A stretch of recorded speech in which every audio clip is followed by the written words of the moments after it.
കുണ്ടല പുരാണം, പേര് തന്നെ കൗതുകമാണല്ലോ അല്ലേ? എന്താണ് ഈ പുരാണം? കുണ്ടലത്തിനെ സംബന്ധിച്ചുള്ളൊരു പുരാണം തന്നെയാണ്. ആ എനിക്ക് തോന്നുന്നു ഞാൻ ഈ കുറച്ച് കാര്യങ്ങൾ മനസ്സിലായപ്പോൾ നമ്മൾ ഈ വേനൽ സമയത്ത് വെള്ളം പറ്റുന്ന ആ വെള്ളത്തിന് വേണ്ടിയുള്ള ഒരു ഗ്രാമത്തിലെ കഥയാണെന്നാണ്, ഒരു ഗ്രാമത്തിലുള്ള ഒരു കഥ അല്ലേ? അതൊരു കാസർഗോഡ് സ്ലാങ്ങിലാണ് പിടിച്ചിരിക്കുന്നത് അല്ലേ? ഈ കാസർഗോഡ് സ്ലാങ്ങിൽ കുറേ സിനിമകൾ ഈ ഇടയ്ക്ക് ഇറങ്ങുന്നുണ്ട്. ആ ഒരു സ്ലാങ് പിടിക്കാൻ ഇന്ദ്രൻ ചേട്ടൻ എങ്ങനെയാണ്? അല്ല, ഞാൻ ശരിക്കും അവിടുത്തെ ഉള്ളൊരു ക്യാരക്ടറല്ല, വരുത്തന. അവിടെ ചെന്ന് ചേർന്ന ഒരാളാണ്. കാസർഗോഡ് ഇവിടെ ഇരിപ്പുണ്ടല്ലോ. അതുകൊണ്ട് എനിക്ക് പിന്നെ അങ്ങനെ പിടിക്കേണ്ടി വന്നു. ഈ കഥ കേട്ട് കഴിഞ്ഞപ്പോൾ എന്താണ് തോന്നിയത് ചേട്ടാ, ഇത്തരം ഒരു സബ്ജക്റ്റ്? ഒരു പ്രദേശത്തൊക്കെ, ഉൾപ്രദേശത്തെ ഗ്രാമങ്ങളിലൊക്കെ സംഭവിക്കാവുന്ന അത്രയും ജെന്യുവനായിട്ട് തോന്നിയൊരു വിഷയമാണ്. സംഭവിക്കുന്നുണ്ടല്ലോ അല്ലേ? അതുപോലെ തോന്നും, അങ്ങനെ തന്നെയായിരുന്നു. നമ്മളവിടെ ജീവിക്കുകയാണ് അല്ലെ? ഒരു അഭിനയത്തിനപ്പുറം നമ്മൾ ജീവിക്കുകയാണ്, അനുഭവങ്ങളാണല്ലോ അവിടെ പങ്കുവയ്ക്കുന്നത് അല്ലേ? ഇത്തരം ഒത്തിരി സബ്ജക്ട് എനിക്ക് തോന്നുന്നു ഇന്ദ്രൻ ചേട്ടൻ ഒത്തിരി സിനിമകൾ ചെയ്ത് വരുന്ന ഒരാളാണ്, പല എക്സ്പീരിയൻസും ഉണ്ട്. ഇത്തരം ഒരു സബ്ജക്റ്റ് കേട്ട് കഴിയുമ്പോൾ നമ്മൾ ഈ ഗ്രാമ പശ്ചാത്തലത്തിൽ ഒരു സിനിമ അവിടെ തന്നെ ചിത്രീകരണം പുരോഗമിച്ച് കുറേ ആർട്ടിസ്റ്റുകളുമായിട്ട് മുന്നോട്ട് പോകുമ്പോൾ ഇന്ദ്രൻ ചേട്ടൻ്റെ മനസ്സിൽ ഓടിയെത്തിയ ഒരു കൗതുകകരമായ ഒരു ചിന്താഗതി ഉണ്ടോ? പല ലൊക്കേഷനിൽ പോയിട്ടുണ്ട്, പക്ഷെ ഇവിടെ എത്തുമ്പോൾ ഒരു ലൊക്കേഷനിൽ എത്തിക്കുമ്പോൾ മറ്റൊരു ചിന്താഗതി വരും. അങ്ങനെ ഓടിയെത്തിയ ഒരു ഓർമ്മ എന്തായിരിക്കും? ഇവരുടെ ഈ ഒരു കുടുംബശ്രീ പ്രവർത്തകരെ പോലെ കുറേ പേരുണ്ട്. അവരൊക്കെ ഞാൻ വിചാരിച്ചു അങ്ങനെയുള്ളവരെ കൊണ്ടുവന്ന് അഭിനയിപ്പിക്കുകയാണെന്നാണ് വിചാരിച്ചോ. കുറേ കഴിഞ്ഞു പലരും പരിചയപ്പെടുകയും അവരൊക്കെ അവിടെ ഉള്ളവരാണ്. അധികം ഒന്നും അടുക്കാതെ ആദ്യമൊക്കെ അന്ന് നിന്നിട്ട് പിന്നെ ഫോട്ടോ എടുക്കാൻ വന്നപ്പോൾ അവരൊക്കെ വേറെ വലിയ പൊസിഷനിലൊക്കെ ഉണ്ട്, ജുവലറി ഉടമയും പ്രിൻസിപ്പളും അധ്യാപിക അങ്ങനെയൊക്കെ ഉള്ള ആൾക്കാരാണ്. അവരൊക്കെയാണ് കുടുംബശ്രീ പ്രവർത്തനമൊക്കെ ആയിട്ട് അവരൊക്കെ അത്ര നീറ്റായിട്ട് കാര്യമായിട്ട് ഇവരൊക്കെ ചെയ്തു പോകുന്നുള്ളൂ. അപ്പോൾ എനിക്ക് തോന്നുന്നു ഡയറക്ടറൊക്കെ കൂട്ടുകാരും ഒക്കെയാണ്. അങ്ങനെ ഒരു കണക്ഷൻ ഉണ്ടാവും. പിന്നെ അന്നൂര് ബാബുവിൻ്റെ പോലത്തെ നാടക പ്രവർത്തകരും നടന്മാരും അങ്ങനെ ഒരു വലിയ കൂട്ടുണ്ട്. ഉണ്ണിയുടെയൊക്കെ കൂട്ടുകാർ തന്നെയാണ്. അതെനിക്ക് പിന്നെ ഓരോരുത്തരെയും ഒന്ന് വിഷയപ്പെടുന്ന കൈയെടുക്കുമ്പോൾ ഒന്ന് പേടിക്കണം, ഇവരാരെന്ന് അറിയില്ലല്ലോ. നമ്മള് സാധാരണ ആൾക്കാർ ആണെന്ന് ഓർത്തത് അവരൊക്കെ വലിയ വലിയ മലയാളിമാരൊക്കെയാണ് വന്നുകൊണ്ടിരിക്കുന്നത്, വലിയ പൊസിഷൻ ഉള്ളത്. പക്ഷെ അവരുടെ അപ്പൊ അതിനകത്തുള്ള വ്യത്യാസമുണ്ട്. അവർ അഭിനയിക്കാൻ ആഗ്രഹവും അഭിനയിക്കാൻ കഴിവുള്ളവരെ ആയിരിക്കുമല്ലോ സെലക്ട് ചെയ്തിരിക്കുന്നത്. അത് ഇന്ദ്രൻ കണ്ടപ്പോൾ മനസ്സിലായിട്ടുണ്ട്. പിന്നെ അത്രയും അതിൽ ഇത് അഭിനയിക്കേണ്ടതല്ല, അത് അതിൻ്റെ ഒരു ഇടപെടലാണെന്നൊക്കെ അത്രത്തോളം സിനിമയെക്കുറിച്ച് ധാരണയുള്ളത് കൊണ്ടാണ് അവർ നാടകമൊക്കെ കണ്ട് അവര് നമ്മൾ ആദ്യം കാണാത്ത ഇപ്പോഴും വലിയ തുകയ്ക്കൊക്കെ ടിക്കറ്റ് വെച്ച് നാടകം കളിക്കുന്നുണ്ട് അവിടെയൊക്കെ. ആ ഏരിയയിലൊക്കെ ഇപ്പോഴും നാടകത്തിന് അത്രയും വലിയ ടിക്കറ്റൊക്കെ വെച്ചാൽ നാടകം കളിക്കാറ്. അപ്പോൾ അതിന് തന്നെ ടിക്കറ്റ് കിട്ടില്ല, എനിക്കിതില്ല, എനക്കൊന്ന് വെച്ചേക്ക് എന്നൊക്കെ അവർ തമ്മിൽ ബാബുവിൻ്റെ അടുത്തൊക്കെ പറഞ്ഞേക്കാം. അടുത്ത കളിക്ക് കേട്ട എന്നെ എന്നുവെച്ചാൽ അത്രയും ഫുള്ളാണ്. അപ്പോൾ അത്ര നാടകത്തെ സ്നേഹിക്കുന്നവരാണ്. ഈ പറഞ്ഞ പോലെ ഇപ്പം അവർ സംസാരിക്കുന്ന രീതി ഇന്ദ്രൻ ചേട്ടൻ പെട്ടെന്ന് ക്യാച്ച് ചെയ്യാൻ പറ്റുന്നുണ്ടായിരുന്നു. അത് നമുക്ക് കൂട്ടുകാർ ഒരുപാട് നേരത്തെ ഉണ്ടായിരുന്നു. സംസാരിക്കുമോ ഇന്ദ്രൻ ചേട്ടൻ അങ്ങനെ? വേണ്ടി വരുന്നെങ്കിൽ ശ്രദ്ധിച്ച് ചെയ്യുന്നത് മാത്രം. ശ്രദ്ധിച്ചോളല്ലേ? ഇത് നമ്മൾ കുറെ ആയി ഇങ്ങനെ സംസാരിക്കണം ആഗ്രഹിക്കണം എന്നൊക്കെ ഉണ്ടല്ലേ? യാദൃശ്യമായിട്ട് വന്നതാണ് സിനിമയിലേക്ക്. അങ്ങനെ ഈ ഒരു പടത്തില് ഒരു മോളൂസ് പറഞ്ഞ കഥാപാത്രമാണ്. ഇന്ദ്രൻ ചേട്ടന്റെ കൂടെ തന്നെയാണ്, ഒരു ഓട്ടോറിക്ഷക്കാരനായിട്ട്.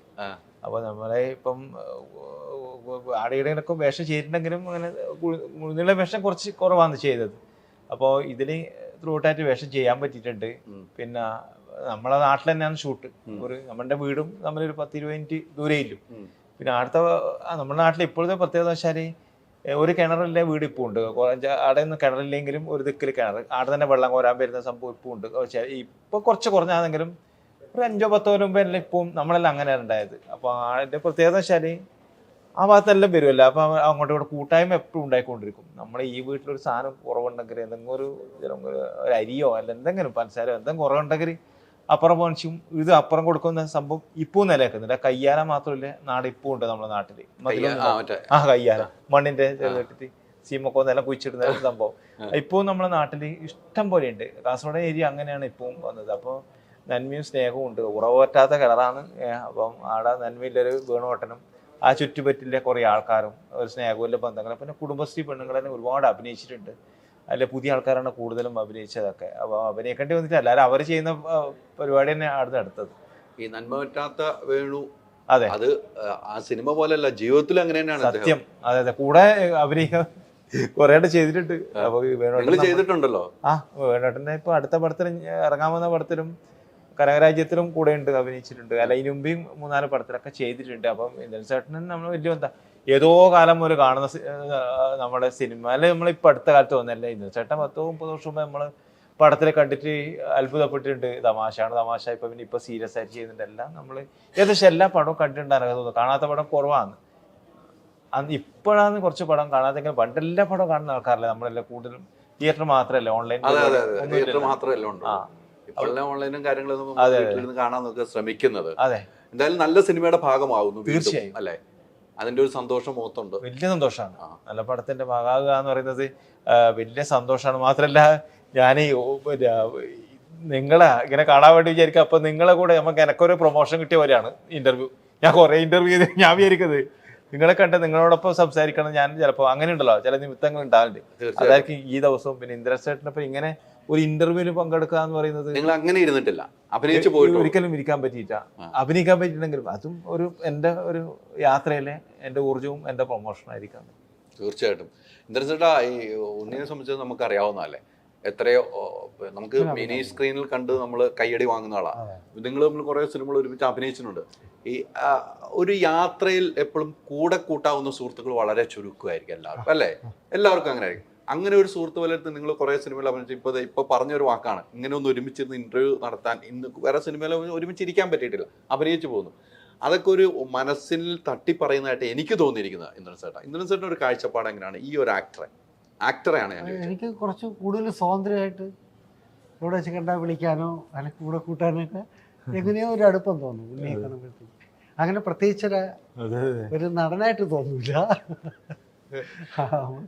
ചില കൂട്ടുകാരെ കാണൂല, അതുപോലെ ആ ഒരു ബന്ധമാണ് അല്ലേ, ആ ഒരു ബന്ധം. ഇന്ദ്രൻ ചേട്ടൻ ഞാൻ നേരത്തെ ചോദിച്ചതുപോലെ തന്നെ ഒത്തിരി സിനിമകൾ ചെയ്ത് പോകും തോറും വീണ്ടും ക്യാരക്ടറുകൾ മാറുന്നുണ്ട്. ഇന്ദ്രൻ ചേട്ടൻ്റെ ഗെറ്റപ്പുകൾ മാറിയ സിനിമകൾ എനിക്കെപ്പോഴും ഇന്ദ്രൻ ചേട്ടൻ്റെ ഗെറ്റപ്പ് മാറിയ സിനിമ ഉടൽ തന്നെയാണ് എൻ്റെ മനസ്സിൽ ആഴത്തിൽ പതിഞ്ഞ സിനിമ. അത് തന്നെയാണ്, അതൊരു വേറെ ലെവൽ സിനിമയാണ്.